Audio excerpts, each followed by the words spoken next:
Hello everyone, কেমন আছো তোমরা? আশা করি ভালো আছো। আমিও খুব ভালো আছি। আজকে নিয়ে চলে আসলাম আমার দাদার ছেলে রিদিতের বার্থডে ইনভিটেশন ছিল। বার্থডে ব্লগটা অনেক দিন যাবৎ ছাড়া হচ্ছে না তোমাদের কাছে। তো তোমাদের সাথে শেয়ার না করতে পারলে তো ভালোই লাগে না, তো তাই চলে আসলাম বার্থডে ব্লগটা শেয়ার করতে। তো এখানে কিন্তু এসেই আমরা কোল্ড ড্রিঙ্কস দিয়ে দিয়েছি, আমরা ঠান্ডার মধ্যে গরমের মধ্যে কিন্তু ঠান্ডা ঠান্ডা কোল্ড ড্রিঙ্কস, আর সাথে চলছে লাইভ মিউজিক প্রোগ্রাম। তো সবাই এই দেখো হাতে কোল্ড ড্রিঙ্কস নিয়ে লাইভ মিউজিক প্রোগ্রাম, লাইভ মিউজিকটাকে আমরা এনজয় করছি। সাথে এই যে রিদিতের বাবা মা মানে আমার দাদা বৌদি, আর এই হলো রিদিত, দেখো তিনজনে একদম তোমাদের সামনে তুলে ধরলাম। আর গেস্টরা তো চলে এসছে, এদিকে লাইভ প্রোগ্রাম চলছে।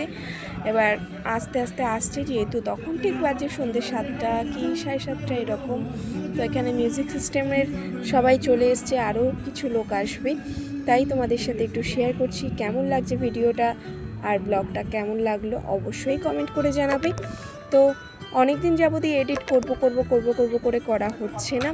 তো চলো, তারপর রিদিতের বার্থডে গিফট খুলে ওর খেলা শুরু হয়ে গেছে। ও কিন্তু ওর বার্থডে গিফট খুলে শুরু করে দিয়েছে খেলা। তো বাচ্চারাই হয়, কতক্ষণে গিফট খুলবে। বাচ্চা কেন, বড়রা আমরাও প্রচণ্ড এক্সাইটেড থাকি গিফট খোলা নিয়ে। আর এই হলো তোমাদের রুদ্রকে একটু বললাম, বাবা একটু দাঁড়াও, তোমার একটুখানি ক্লিপ নেব। তো দাঁড়িয়ে পড়লো স্ট্যাচুর মতো, কিছু বলার নেই। আর এদিকে আমি একটু ঢংসং করে নিলাম, আর এদিকে আমার মা বসেছিল, এদিকে ওই যে রিদিতের দিদু, আর ওখানে আমার বাবা বসেছিল। আর এই হলো রিদিতের মা মানে আমার বৌদি। তো আমার বৌদিও কিন্তু গান করছে।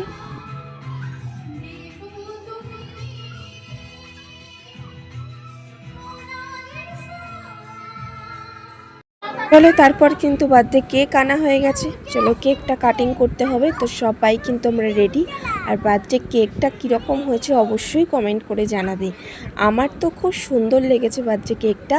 তোমাদের কেমন লাগলো অবশ্যই আমাকে কমেন্ট বক্সে জানিয়ে যাবে। অনেক দিন পর কিন্তু একটা লং ভিডিও ব্লগ নিয়ে চলে আসলাম। তো এখানে কিন্তু কেক কাটিংয়ের জন্য হুড়স্থুল বেটে গেছে, বাচ্চা পার্টি সব মিলে।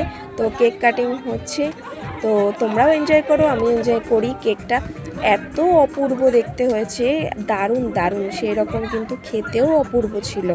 তো কেক কাটিং শেষের দিকে, কেক কাটিং চলছে। তো সবাই বাচ্চা পার্টি মিলে কেক কাটিং করা হচ্ছে। আর কেক কাটিংয়ের পরেই তো আছে একটা মহাচমক, সেটা হলো গিয়ে দাঁড়াও, সেই উপরে বেলুন ফাটানো, আর সাথে স্নো স্প্রে।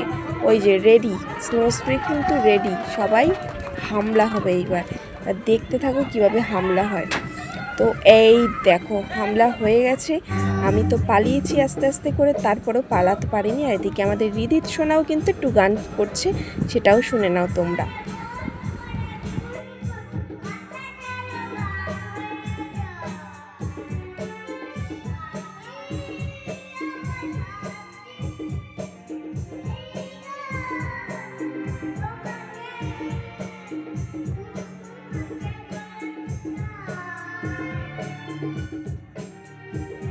তো রিদিত সোনার গান শোনার পর আমরা চলে আসলাম ডিনার করতে। রাত অনেকটাই হয়ে গেছে, আমাকে অনেক দূর বাড়িতে পৌঁছাতে হবে। ওর বার্থডেটা হয়েছিল দিদু বাড়িতে, আমার বাড়ি থেকে অনেকটাই দূর। আমি তাই ঝটপট করে বসে গেছি ডিনারটা সারতে। তো ডিনারে ছিল, ফার্স্টেই ছিল এগ ডেভিল, যেটা তো তোমরা জানোই। তারপরে ছিল ফ্রাইড রাইস, আর সাথে ছিল চিকেন কষা, আর স্যালাডও ছিল। তো চিকেনের মধ্যে একটা জিনিস কি ছিল, আলু। এই দেখো পড়ে গেল আলু। আর তো ছিল লাস্ট পাতের চাটনি, পাঁপড়, মিষ্টি আর কোল্ড ড্রিঙ্কস। তো আজকের ভিডিওটা এখানেই শেষ করছি। আশা করি খুব ভালো লেগেছে। যদি ভালো লেগে থাকে একটা লাইক কমেন্ট শেয়ার করে দিয়ে আমার পাশে থেকো।